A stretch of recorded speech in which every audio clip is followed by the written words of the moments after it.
Hola, ¿qué tal? Este es su programa Monseñor Romero y la misión del Evangelio.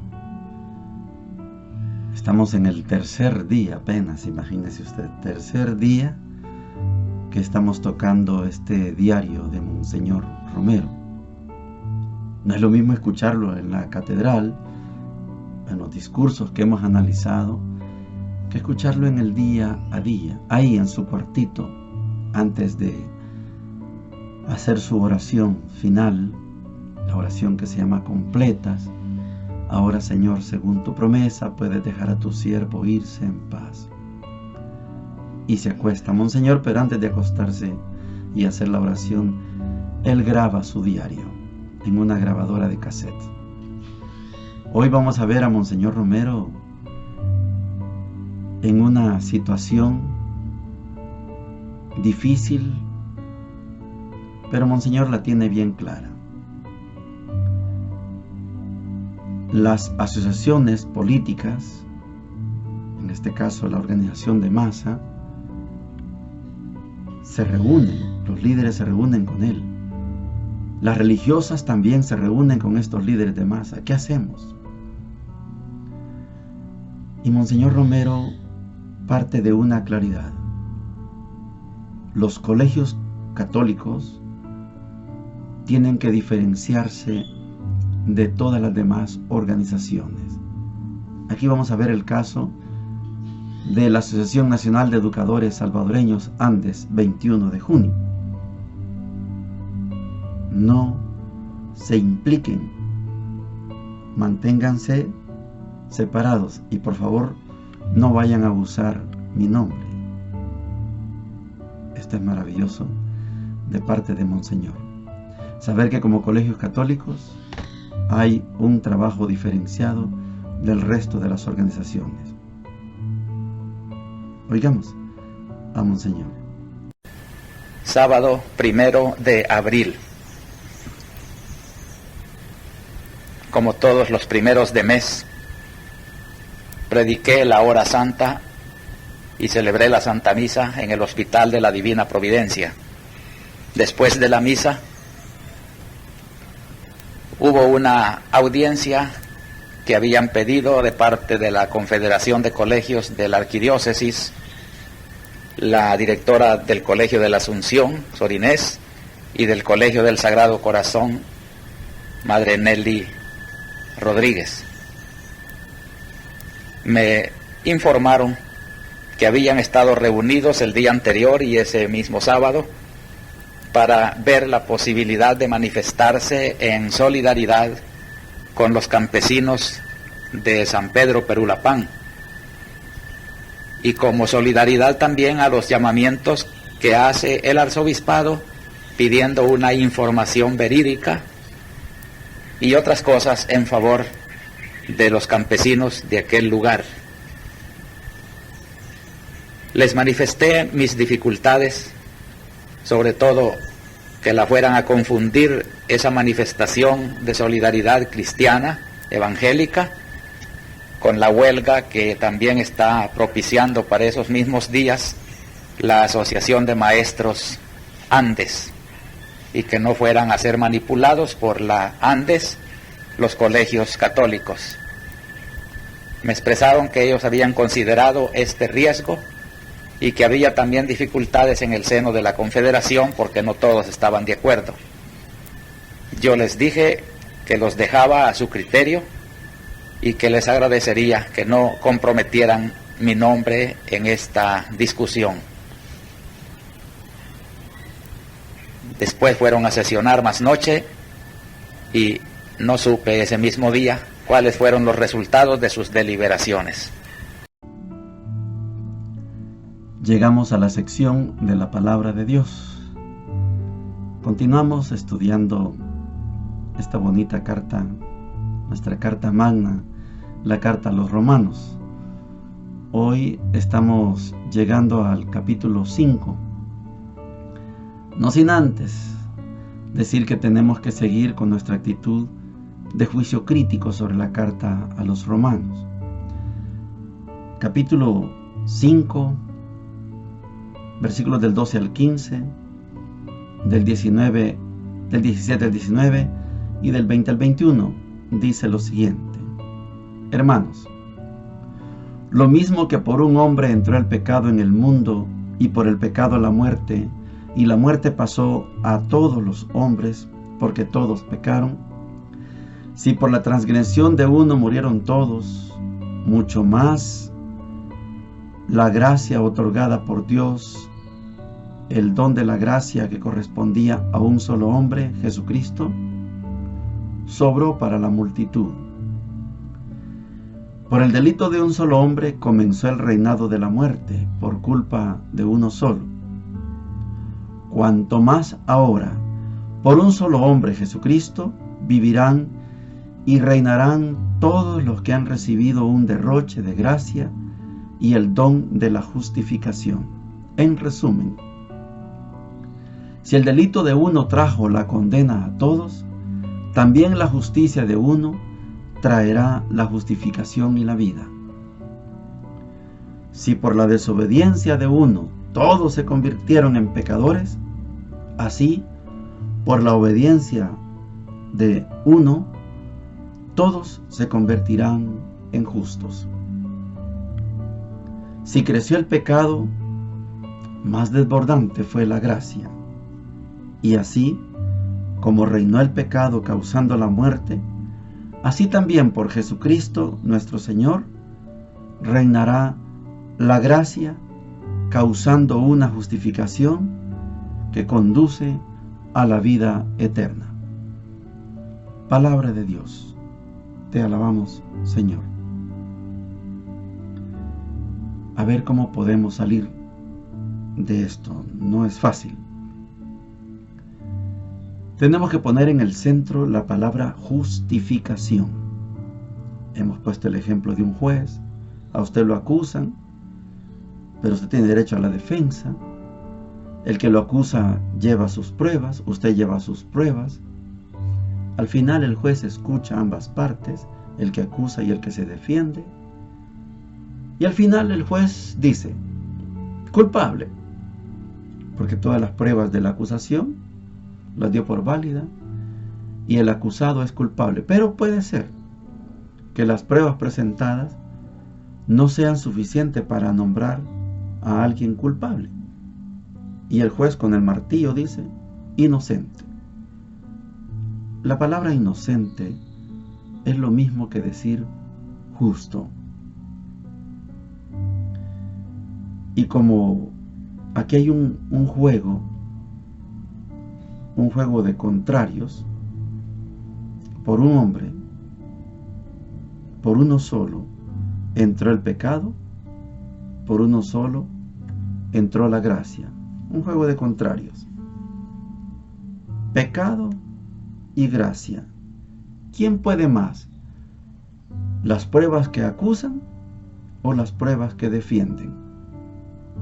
Finalmente, ganan las pruebas que defienden. Por un hombre entró el pecado y por el pecado entró la muerte. Por una persona venció la muerte y triunfó la gracia. Un hombre destruyó la muerte. Y por esa gracia, la gracia no solo es de Jesús. Dios Padre hubiera sido justo si solo hubiera salvado a Jesús. Pero no, dice San Pablo. Dios, por el sacrificio de su Hijo Jesús, nos cubrió a todos y todas con su gracia. Pero San Pablo, que parte de una lectura que es un mito, estoy hablando de todo lo que está en el libro del Génesis capítulo 1 hasta el 11, los 11 primeros capítulos del Génesis, no son historia real. La historia real comenzará cuando llegue el capítulo 12, cuando nos empiecen a hablar de Abraham, nuestro padre en la fe. Abraham puede ser que sea una persona, puede ser que sea un clan, puede ser que sea una tribu, pero esto es lo histórico. Antes de Abraham solamente hay mitos, solamente son textos para explicar el origen de la humanidad, el origen del universo. Pero San Pablo parte del pecado de Adán, porque no es lo mismo estar en el paraíso que ser expulsado del paraíso por culpa de Adán. Él fue expulsado del paraíso y todos y todas nosotros quedamos fuera del paraíso. No hemos podido disfrutar del paraíso. Y toda la historia del Antiguo Testamento es toda una conquista o una reconquista, una vuelta al paraíso. ¿Cómo se hace eso? Nadie lo puede lograr por sí mismo. Pero vino Jesús y deja atrás el Antiguo Testamento y Él de nuevo nos da la oportunidad de vivir en el paraíso. Solo que San Pablo en el lenguaje comete, creo yo, un error. Si por la desobediencia de uno todos se convirtieron en pecadores, así por la obediencia de uno todos se convertirán en justos. Pero hay una expresión del tema de la justificación en San Pablo, que usted va a ser declarado justo si usted cree en Jesús. Y en esto se parece al Evangelio de Juan. Pero el Evangelio de Jesús, cualquiera de los 4 evangelios, Jesús deja abierta la puerta para que se salve incluso el que no cree. Vamos a ver un ejemplo. Ya estudiamos la parábola del buen samaritano. ¿El buen samaritano creía en Jesús? No. La parábola del hijo pródigo, ¿el hijo pródigo cree en Jesús? No. Hay personas que no creen porque no conocen y sin embargo alcanzan la salvación. La salvación no puede quedar limitada solamente al que cree, porque si no, dichoso usted, dichoso yo, que creo, y ya puedo quedar declarado justo.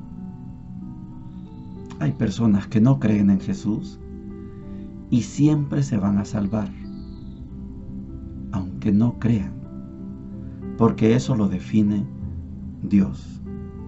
No solamente los que creen, también se van a salvar aquellos que no creen y que se ponen en función del prójimo. Los hay muchos. Usted conoce personas que dicen, ya no voy a ninguna iglesia.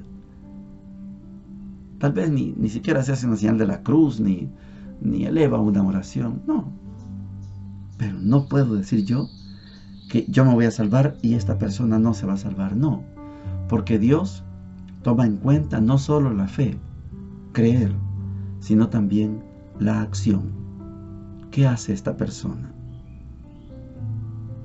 Hay personas como los niños, las niñas abortados, nunca pudieron decir yo creo en Jesús, pero se salvan porque la misericordia de Dios no tiene límite. La gracia de Dios no tiene límite. La gente que no tuvo tiempo de conocer a Jesús, pero ayudó al prójimo. La contraposición que presenta San Pablo pertenece a su mundo. San Pablo seguramente creyó que Adán era una persona, no un personaje.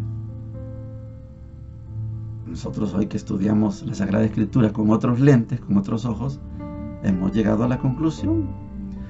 Los capítulos del 1 al 11 son historias, no son realidades. Todo lo que está del 1 al 11 en el Génesis. Pero por esa persona, personaje Adán pecó, Eva pecó, fueron expulsados del paraíso. Por culpa de ellos existe la muerte, según lo presenta San Pablo. Pero llegó Jesús, y con Jesús llegó la vida.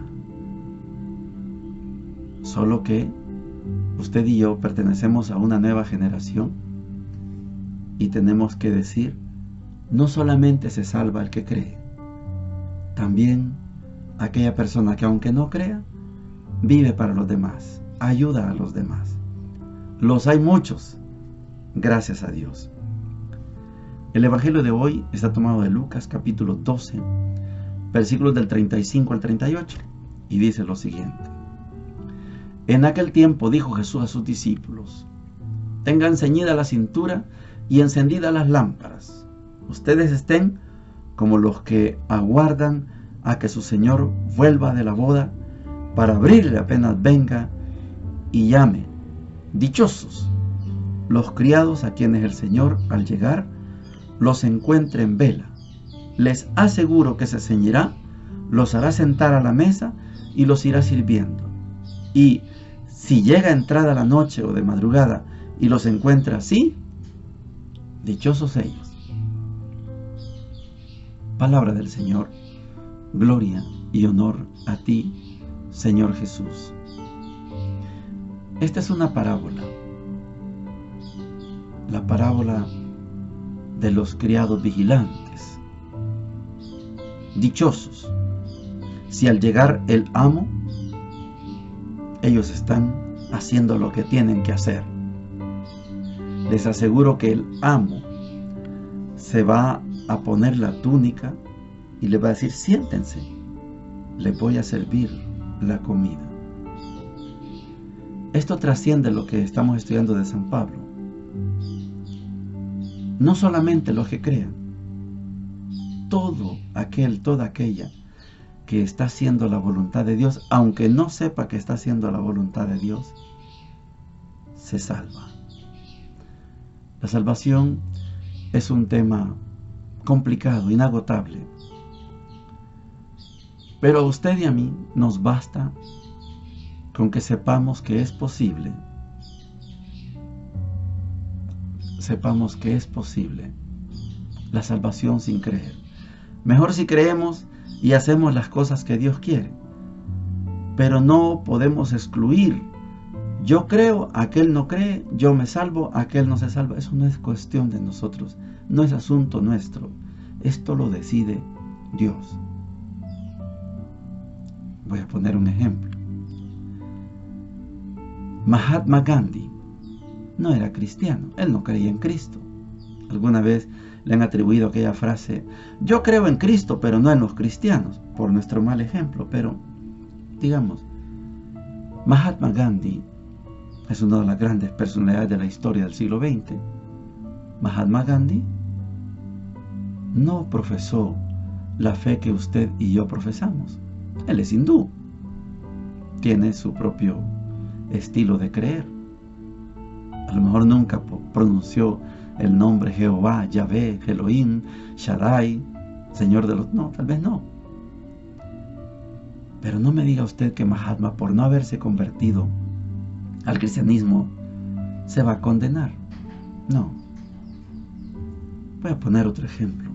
Tupac Amaru, líder indígena suramericano. No creo yo que Tupac Amaru esté ardiendo en el infierno porque no creyó en el evangelio que trajeron los españoles. No, Tupac Amaru dio la vida por los pueblos indígenas de Sudamérica. Pongamos todos los ejemplos que queramos. Yo no soy quien para decir quién se salva y quién no se salva. La salvación es un regalo. Solo no se salva quien no lo acepta. Pero todo aquel que está ayudando a los demás, está haciendo la voluntad de Dios, se salva. Al revés, hay personas muy creyentes, pero muy creyentes, que no hacen la voluntad de Dios. Hay personas que son de misa todos los días, que ayudan con dinero a la iglesia, que etcétera. Practican, seguramente oran, rezan, pero no hacen la voluntad de Dios. Explotan a sus trabajadores, tratan mal a sus empleados, los tienen como criados, como esclavos. No están haciendo la voluntad de Dios, aunque crean, y no por creer se van a salvar. La fe no es garantía. Acuérdese lo que hemos estudiado de Santiago. La fe me debe empujar a mí a hacer las obras que Dios quiere. Si solo tengo fe y no llego a las obras, mi fe es muerta, dice Santiago. Pero si yo tengo fe y la hago llegar a las obras, entonces estamos completos. Pero algo más, aunque usted no tenga fe, pero tiene las obras que Dios quiere, usted se va a salvar. Por eso, yo no soy quien para decir quién se salva y quién no se salva. Eso no me toca a mí, eso le toca a Dios. Y Dios es infinitamente misericordioso. Puede hacer de estas piedras pan. Puede ser que se abra el mar, que se detenga el río. Puede ser que llueva y que no llueva, como en el profeta Elías. Pero la misericordia de Dios es infinita, no tiene límites. Alcanza al que cree y puede alcanzar al que no cree. La diferencia, el que cree y hace las obras de Dios, bienvenido. Dichoso ese criado que hace lo que Dios quiere. Pero tal vez alguien no cree, pero hace las obras. Dios lo cubre con su infinita misericordia. Pero hay creyentes que por más que crean, no hacen las obras. Difícilmente se van a salvar. Eso lo decide Dios. Bendiciones para todos y para todas.